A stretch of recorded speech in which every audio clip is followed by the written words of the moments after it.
Bonjour à tous, premier volet de notre journée consacrée dans notre émission Un quart d'heure avec un candidat à Dunkerque. Et notre invité, c'est Philippe Emery. Monsieur Emery, bonjour.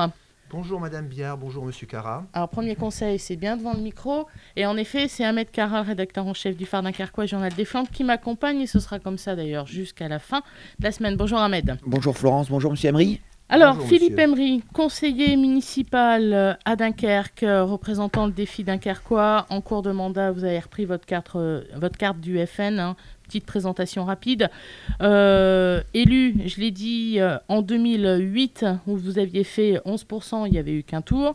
Et pour avoir quand même une référence, en 2012, vous étiez aussi candidat aux législatives. Là, il y a eu 2 tours. Au premier, vous aviez fait 23%, et là, je ne parle que du territoire de Dunkerque, et 35% au deuxième tour.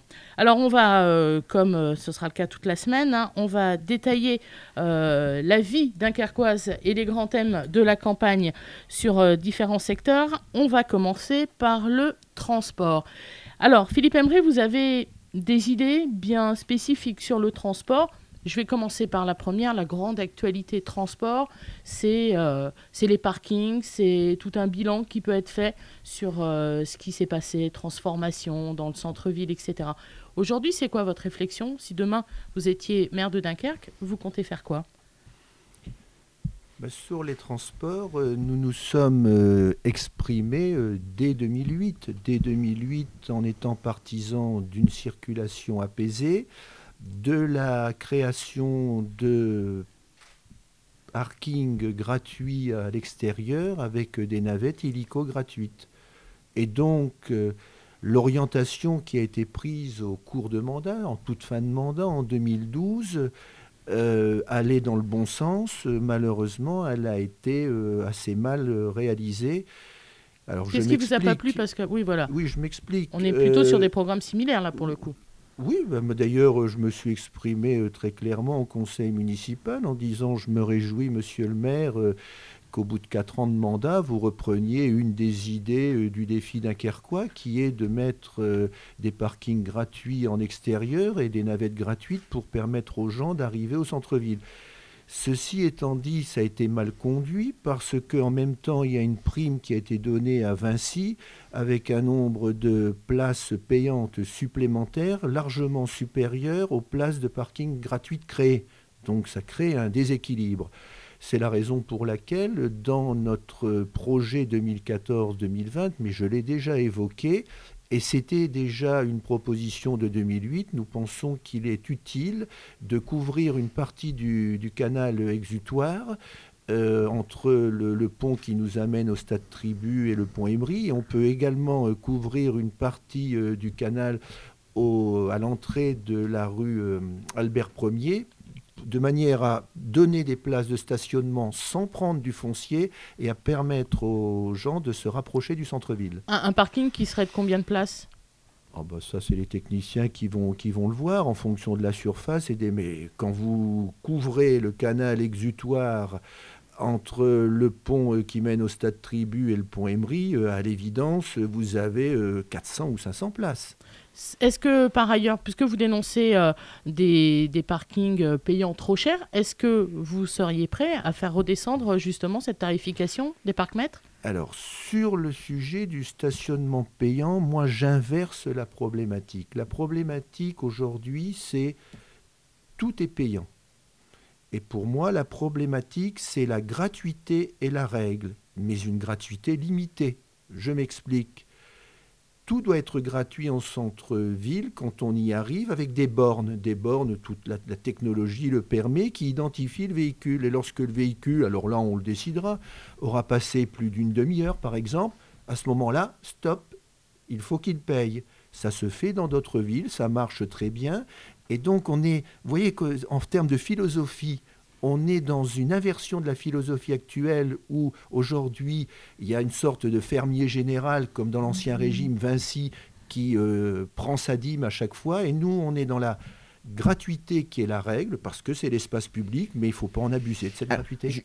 Justement, la gratuité, il y a un grand débat aujourd'hui, c'est la gratuité des transports à l'échelle de l'agglo et donc forcément à l'échelle de Dunkerque. Alors on sait que vous êtes attentif à ce qui se passe à l'échelle de l'agglo et à la CUD. Est-ce que vous êtes pour ou vous êtes contre ? Je pense que ce n'est pas un débat. C'est simplement une mesure bling-bling, un effet d'annonce. Il n'y a rien de gratuit dans la vie. Je pense que les gens savent qu'il n'y a rien de gratuit. Et si vous voulez faire fuir les entreprises, c'est le meilleur moyen, c'est de mettre les transports en commun gratuits, puisque vous savez que le transport en commun est payé pour 80% par le versement transport des entreprises. Donc voilà, ça ne vaut même pas la peine qu'on s'y attarde. C'est-à-dire, vous êtes opposé à la gratuité des transports en commun à l'échelle de l'agglo ? Je suis opposé, nous sommes opposé au principe général de gratuité, sauf pour l'école gratuite, laïque et obligatoire, parce que il n'y a rien de gratuit dans la vie. Tout ça, c'est payé, donc je ne suis pas dans la démagogie. Avant de passer à un autre thème, le principe des cas vélo, ça c'est quelque chose qui vous trouvez que c'est un bon truc, ça a bien marché ? Sympa, et là aussi, la proposition que nous faisons pour améliorer le système, c'est que à chaque fois qu'il y a une station des cas vélo, on met en place un certain nombre d'arceaux qui permettent aux ceux qui ont leur propre vélo. On n'est pas obligé pour utiliser le vélo en ville de rouler Vinci. Donc vous mettez un système où on peut garer son vélo.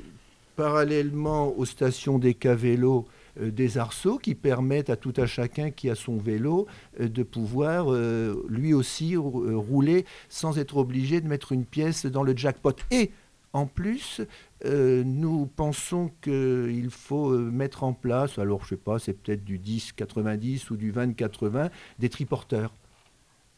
Très bien. Ahmed Kara, on va changer de thématique. On va parler du cadre de vie du centre-ville de Dunkerque. On va parler du cadre de vie et du centre-ville. Et vous êtes souvent intervenu en conseil municipal à ce sujet. Vous parliez tout à l'heure du plan de déplacement urbain. Comment jugez-vous aujourd'hui le cadre de vie dans le centre-ville de Dunkerque ? Alors, sur le cadre de vie dans le centre-ville de Dunkerque, il y a d'abord une réflexion à mener au niveau de l'urbanisme. Nous avons un certain nombre de façades du centre-ville qui sont dégradées.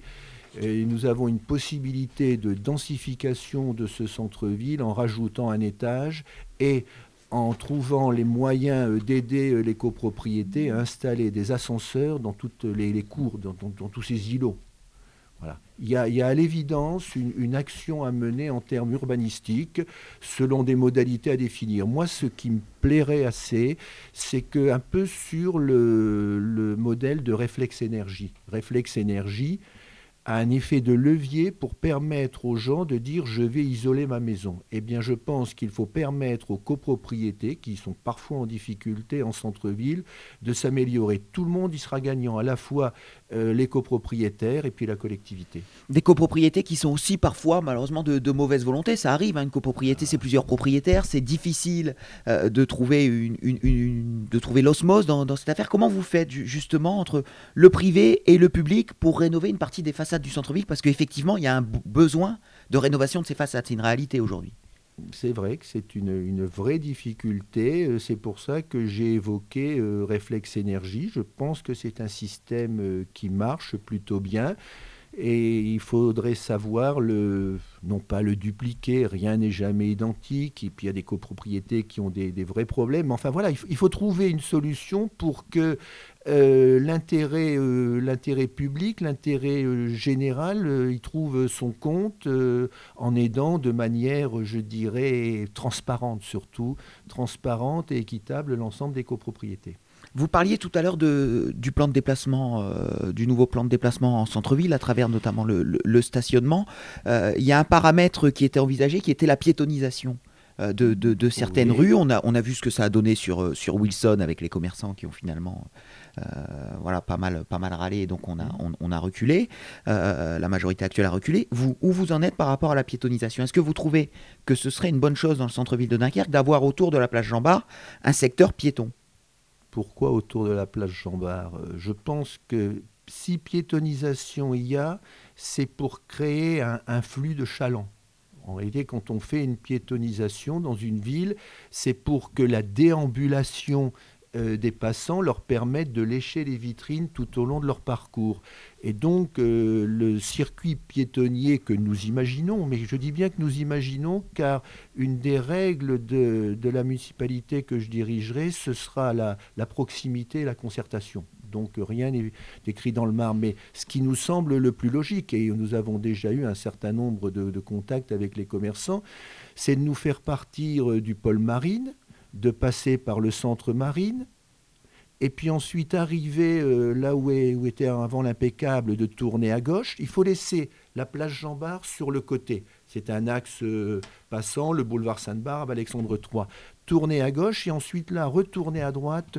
Est-ce que c'est avant ou est-ce que c'est après l'église Saint-Éloi, les Sœurs Blanches, la rue Poincaré, et puis là, retourner par la place du marché. Il faut qu'en boucle, et on se retrouve de nouveau à Afflelou maintenant, et puis on revient.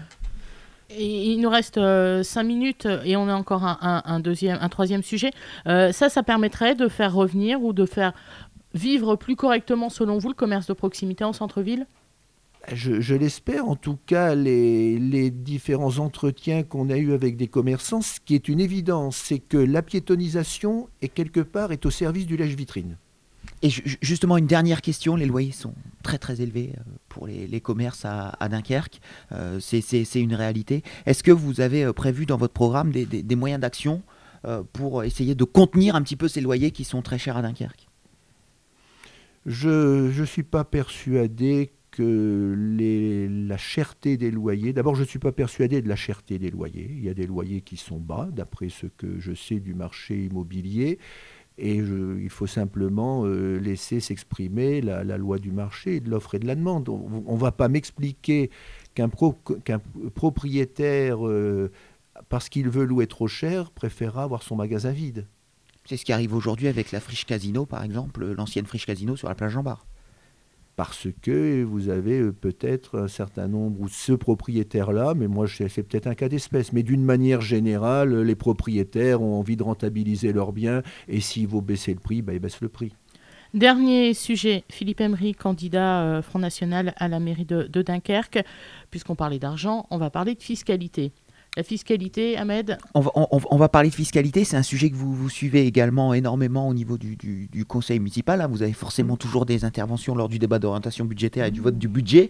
On est actuellement sur une période de lissage jusqu'en 2024 qui a plutôt des effets, on va dire, intéressants pour les contribuables. À Saint-Paul, c'est moins cher. À Fort-Mardic également. Et pour les Dunkerquois, il y a la moitié qui paiera moins d'impôts et l'autre moitié paiera un petit peu plus d'impôts, entre 1 et 20 euros. Est-ce que vous êtes capable demain de faire mieux avec votre équipe ? Oui, alors d'abord, pour revenir, vous m'avez présenté comme un candidat Front National. Alors évidemment, ce n'est pas moi qui vais juger du qualificatif que vous voulez nous donner, mais le défi dunkerquois, c'est une liste de rassemblement. Et la présence sur la liste n'est pas liée à l'appartenance à un parti, en l'occurrence le Front National. Ceci étant dit, cette liste est soutenue par le Front National et le Rassemblement Bleu-Marine. Je suis conseiller politique de Marine Le Pen. Donc il y a à la fois une totale clarté, mais quand vous êtes au niveau de la municipale, d'une élection municipale, vous vous occupez d'abord de votre ville. Donc je tenais à préciser cela. On va préciser, hein, vous étiez avec Jean-Marie Le Pen, que vous avez quitté pour rejoindre Bruno Maigret. Et ensuite, c'est à la suite d'une rencontre avec Marine Le Pen que vous avez décidé de soutenir Marine LePen. Voilà, c'était Oui, non, mais tout va bien. On peut revenir à la fiscalité parce que le temps tourne. On va Allez, revenir en sur 1 la minute 30, votre point de vue sur la fiscalité ? Vous savez, la fiscalité est aujourd'hui trop élevée à Dunkerque et c'est récemment le quotidien local montrait que Dunkerque est parmi les 25 grandes villes de la région celle qui a le plus de dépenses publiques. Et donc, quand vous avez de la dépense, vous payez plus d'impôts, puisque le coefficient de mobilisation du potentiel fiscal est de 1,56. C'est-à-dire que pour des villes de la même strate, c'est-à-dire de la même population que Dunkerque, on paie 56% d'impôts de plus. Donc vous faites quoi ? Est-ce que vous êtes capable de faire mieux demain ? Parce que la question, la dette aujourd'hui, c'est 740 euros. En tout cas, on ne peut pas faire pire. On peut pas faire pire. Alors donc forcément qu'on fera mieux demain, tout simplement parce qu'on réduira la dépense publique pour la ramener au niveau de la moyenne nationale. Et donc... Et vous la réduisez comment ? Comment vous... Ouais. Je réduis la dépense... Vous faites des coupes dans quoi ? Déjà, faites des cérémonies, par exemple, et puis il y aura un certain nombre de départs à la retraite du personnel, on les remplacera au cas par cas, de manière ciblée, on fera un audit de tout ce qui peut doublonner entre toutes les différentes structures, en particulier entre la communauté urbaine et la ville. Je veux dire, à l'évidence, vous avez une ville et une communauté urbaine qui sont suradministrées, qui, toutes les statistiques le montrent, ce sont les statistiques de la Direction générale des collectivités locales, on est en moyenne à entre 26 et 30% de dépenses supplémentaires à Dunkerque. Je ne vois pas ce qui le justifie. Merci beaucoup Philippe Emery. On va se retrouver à 19h, mais ceci dit, j'ai encore une question très rapide. Oui, non. Si vous êtes demain maire, est-ce que vous abandonnez votre mandat de conseiller régional et est-ce que vous allez postuler à d'autres mandats ? On verra si demain je suis maire, mais je ne vois pas pourquoi j'abandonnerais le mandat de conseiller régional que j'assume jusqu'en 2015. Merci pour la réponse. On se retrouve à 19h et là, on parlera de sécurité, des rythmes scolaires et du sport. À tout à l'heure. À tout à l'heure.